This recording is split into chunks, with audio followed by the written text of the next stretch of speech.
మీరు యాక్ట్రెస్ కూడా సినిమాల్లో కూడా చేస్తారు. సో ఎందుకు యాక్ట్రెస్ గా కంటిన్యూ అవ్వలేదు?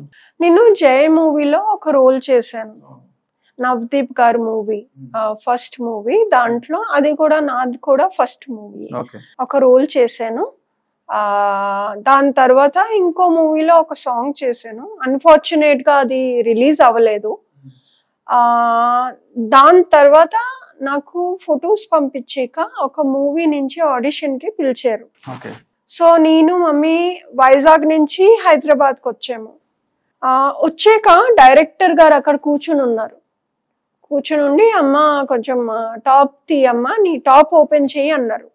డైరెక్టర్ మా మమ్మీ ముందు, assistant director, not director, assistant director. Room లోనా బయట? ఆఫీస్ రూమ్ లోనే. మా మమ్మీ అక్కడ కూర్చున్నారు. నన్న నిల్చోమన్నారు. నిల్చోమని టాప్ తీ అన్నారు.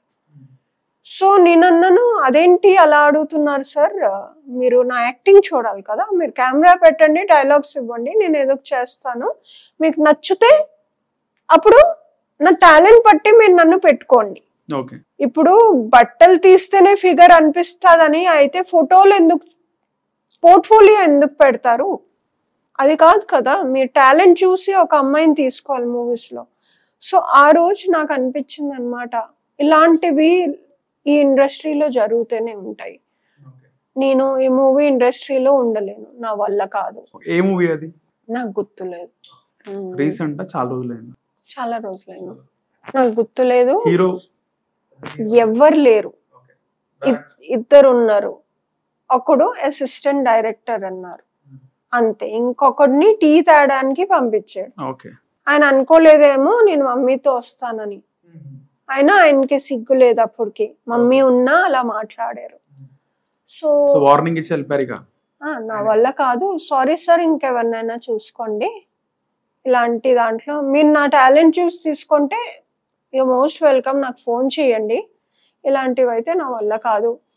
ఆ రోజు ఏదైతే డిసైడ్ అయ్యానో, నేను వైజాగ్ బ్యాక్కి వెళ్ళి వెంటనే ఎయిర్ హోస్టెస్ గా ట్రైనింగ్ స్టార్ట్ చేసుకున్నాను.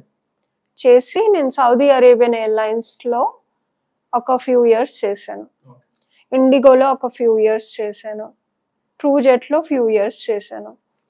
సో ఫ్లయింగ్ చేశాను అనమాట. ఇప్పుడు ఫ్లయింగ్ అంటే నాకు చిరాకు వచ్చేసింది. ఎందుకని అంటే తిరిగి తిరిగి తిరిగి ఫ్లయింగ్ చేసిన వాళ్ళకి ఒక దగ్గర ఫ్రెండ్స్ ఉండరు. ఈ రోజు ఇక్కడ ఉన్నాం, రేపు ఇంకో ఊర్లో ఉన్నాం. ఇప్పుడు ఫ్రెండ్స్ తో టచ్ లో ఉండము. ఒక దగ్గర ఉంటే ఫ్రెండ్స్ ఫ్యామిలీ కనెక్షన్ బాగా పెరుగుతుంది. ఎక్కువ తిరుగుతూ ఉంటే అది తగ్గిపోతుంది. సో నేను అనుకున్నాను, ఇంకా నా లైఫ్ నేను చూసుకోవాలి అని వచ్చి నేను పెళ్లి చేసుకున్నాను అనమాట, జాబ్. సో ఎయిర్ హోస్టెస్ గా మీరు ఉన్నప్పుడు ఎట్లా ఉంటుండే లైఫ్? అంటే ఇప్పుడు ఎగ్జాంపుల్ మీరు దుబాయ్ లో ఉన్నారు, దుబాయ్ లో చేశారు, ఇంకెక్కడెక్కడ చేశారు, ఏ కంట్రీస్ లో చేయడం? అంటే నేను సౌదీలో జాబ్ చేశాను. సౌదీలో జాబ్, అప్ అండ్ డౌన్ వేరే వేరే కంట్రీస్, చాలా కంట్రీస్ తిరిగాను, చాలా కంట్రీస్ తిరిగాను. అది ఆ లైఫ్ చాలా బాగుండేది, ఎందుకంటే company is paying you to fly to different country. So అలా బయటికి వెళ్ళే ఛాన్స్ ఉండదు కదా? ఎందుకు ఉండదు? 4 days ఉంటది అక్కడ ఆ కంట్రీలో. వాళ్ళు 5 star హోటల్ ఇస్తారు, ఫుడ్ ఇస్తారు, ఇంకా పాకెట్ మనీ కూడా ఇస్తారు, ఫ్లైట్ అలవెన్స్ కూడా ఇస్తారు, సాలరీ వస్తుంది, సాలరీ కూడా వస్తుంది. సో కంట్రీకి వెళ్ళిన తర్వాత ఆ కంట్రీలో 4 days ఉంటది. 4 days లో షాపింగ్ అంతా కూడా తిరగడం.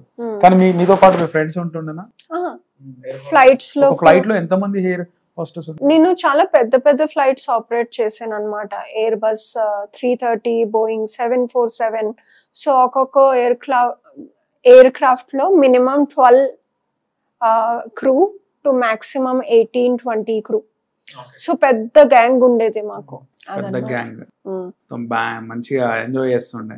సో ఒక కంట్రీ నుంచి ఇంకో కంట్రీకి వెళ్ళడానికి ఎన్ని అవర్స్ పడుతుంది ఫ్లైట్? చాలా అవర్స్ పడుతుంది. అంటే చిన్న ఫ్లైట్స్ చేసేవాళ్ళమి కాదు, మినిమం 6 hours టు 7, 8, 9, 10, 12, 14, 16. ఏ కంట్రీకి వెళ్ళినప్పుడు చాలా హ్యాపీగా అనిపించింది మీకు, వెళ్ళాలనిపిస్తుంది? టర్కీలో ఇస్తాన్బుల్.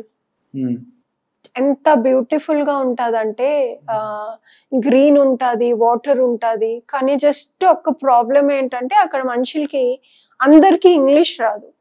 సో అది కొంచెం కష్టం. లాంగ్వేజ్ ఏముంటది? టర్కిష్.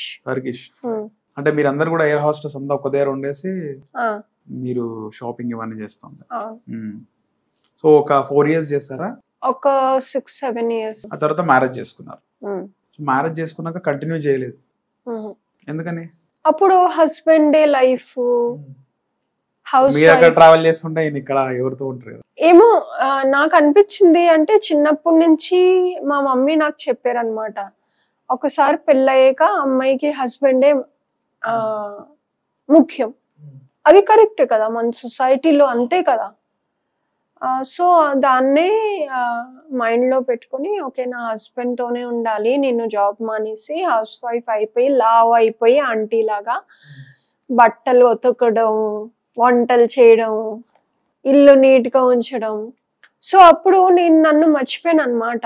ఆ హస్బెండ్ని తల మీద పెట్టుకొని నేను నన్ను మర్చిపోయి నా లైఫ్ని మర్చిపోయి జిమ్ వదిలేసి అది ఇది వదిలేసి లావుగా ఆంటీగా అయిపోతే తనకి అయినారు, చాలా లావ్ అయ్యాను. ఓకే, ఎందుకు మీరు ఎందుకు వర్క్ చేస్తారు? సర్వెంట్ ని పెట్టుకోవచ్చు కదా, ఏంటో ప్రేమతో, న్యాయం మీద ప్రేమతో. సో 6-7 years చేసిన తర్వాత మీరు ఆ కెరియర్ ని వదిలేసినారు మొత్తాన్ని. మీ హస్బెండ్ తో అడగలేదా నేను ఆ కెరియర్ కంటిన్యూ చేయొచ్చా అని? లేదు, ఆయన వార్నింగ్ ఇచ్చారు, అంటే చేయొద్దని చెప్పేసి. నువ్వు వచ్చే పెళ్లి చేసుకుందాం, లేకపోతే మా ఇంట్లో ఫోర్స్ చేస్తున్నారు, వేరే అమ్మాయి చూస్తారు. అది అనేసరికి నా తరపు నుంచి ప్రేమ ఎక్కువ. సో నాకు కష్టంగా ఉండి నేనే జాబ్ మానేసి వచ్చేసాను అనమాట.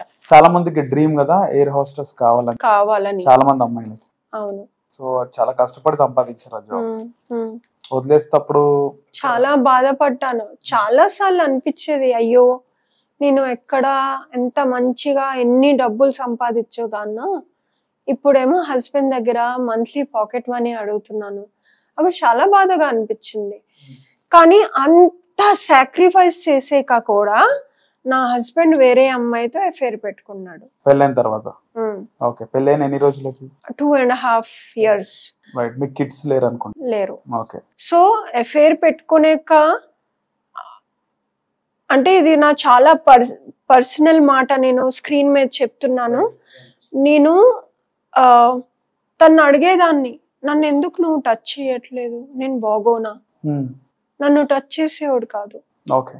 సో నేను వైఫ్ గా నా హస్బెండ్నే అడుగుతాను కదా, ఇంకెవరిని అడుగుతాను? నేను అడిగేదాన్ని. ఇంకా తనేమో అసలు నాతో మాట్లాడేవాడు కూడా కాదు. సో ఇంకా దాని తర్వాత ఎవరో వెల్ విషర్ నాకు ఫోన్ చేసి చెప్పారనమాట, మీ హస్బెండ్ ఈ అమ్మాయితో తిరుగుతున్నాడు అంటే. నేను ఫాలో చేశాను, నాకు కనిపించింది, నేనేమనలేదు. నేను ఇంటికి వచ్చి అడిగాను, ఒకసారి ఒప్పుకోలేదు, కొట్టాను గట్టిగా, స్లాప్ వేసాను. వేసి మా డాడీకి ఫోన్ చేసి బట్టలు ప్యాక్ చేసుకొని ఇంకా అంతే, ఆ ఇంటికి ఇంకా నేను ఎప్పుడు వెళ్ళలేదు. ఆయన 6 months తర్వాత అమ్మాయి ఎప్పుడైతే తన్నిందో అప్పుడు సారీ నీతో చాలా తప్పు చేశాను నేను. అప్పుడు తనకి రియలైజేషన్ అయింది. తనతో ఎప్పుడైతే అయిందో అది, ప్లీజ్ నా దగ్గరకు వచ్చే, నేను ఈసారి చాలా ప్రిన్సెస్ లాగా పెడతాను. ఇంకా అప్పటికే నేను బాధపడి మూవ్ ఆన్ అయిపోయాను, నాకు వద్దు అనుకున్నాను. ఇంకా ఆ వద్దు అనుకోవడం మంచి జరిగింది. నేను ఇప్పుడు నా సక్సెస్ఫుల్ లైఫ్లో ఉన్నాను, నేను మంచిగా ఉన్నాను, నాలాగా బ్రతుకుతాను, నాకు నా పేరెంట్స్ సపోర్ట్ ఉంది, నాకు ఇంకెవరు అవసరం లేదు. సో ఎక్కడ ఉండేవారు మీ హస్బెండ్ తో కలిసి మీరు? వైజాగ్. ఆయన కూడా వైజాగ్. సో ఆయన ఏం చేస్తుండేవారు? ఆయన ఒక ఐటీ కంపెనీలో మేనేజర్. ఓకే. సో మీరు ఎయిర్ హోస్టెస్ గా ఉన్న మీరు ఐటీ మేనేజర్ కోసం వచ్చేస్తారు. సో నేను ఒక క్వశ్చన్ అడదాం అనుకున్నా, యాజ్ ఎ ఎయిర్ హోస్టెస్ మీరు ఎంత అర్న్ చేసేవారు? Around 3 to 4 lakhs per month. International అయితే ఇంకా ప్లస్ అలవెన్సెస్ గానీ అక్కడ అవన్నీ కలిపి అన్ని కలిపి 4 lakhs, బేసిక్ సాలరీ 2 lakhs వచ్చాయి. ఓకే. సో అంత ఇన్కమ్ వదిలేసుకొని హస్బెండ్ కోసం వచ్చి మంత్లీ 2000 పాకెట్ మనీ అడిగేదాన్ని. Only 2K. Around a year అది మీ పెళ్ళైన సంవత్సరం? అరౌండ్ 2012. ఓకే, 2012. సో చాలా మంది పెళ్ళైన వాళ్ళు కూడా కంటిన్యూ చేస్తారు కదా జాబ్, ఎయిర్ హోస్టెస్ జాబ్ కొంచెం టైం తీసుకొని వచ్చి మళ్ళీ కంటిన్యూ చేసే వాళ్ళు కూడా ఉన్నారు కదా, సో వాళ్ళది ఎగ్జాంపుల్ తీసుకోలేదా మీరు? అంటే నేను లావ్ అయిపోయాను కదా అప్పుడు, ఫిట్నెస్ ఉండాలి, ఓకే, డిప్రెషన్ లో ఉన్నాను. మనిషి అంటే నాకు అర్థమయ్యేది కాదు, తను ఎందుకు హ్యాపీగా లేదు, ఇంకేం చేయాలి తన్ని హ్యాపీ చేయాలంటే. మీది లవ్ మ్యారేజ్? Love marriage. ఎందుకంటే మ్యారేజ్ లో కూడా ఇలాంటి, ఎందుకంటే ఇక్కడ మిస్టేక్ నాది కాదు కదా, సో నాకు తెలిసేది కాదు ఏమవుతుంది, ఎందుకు నాతో ఇలా కోపంగా దూరంగా ఉంటున్నాడు, నేను ఏదైనా పెద్ద తప్పు చేసానా, నేను నన్ను బ్లేమ్ చేయడం స్టార్ట్ చేస్తాను. తర్వాత తెలిసాక ఈడు చేసిన పనులకి నేను బాధపడి ఇక్కడ ఉండాలా, ఇంకా అదే ఛాన్స్, ఇంకా బయటకు రావడం అంటే అదే ఛాన్స్, ఇంకా బయటకు వచ్చేసాను అంతే. సో మీరు ఇంకా తర్వాత ఆయన డైవర్స్ అయిపోయింది, మీరు అప్పటి వరకు లావు ఉన్నారా? నేను చాలా లావుగా ఉన్నాను.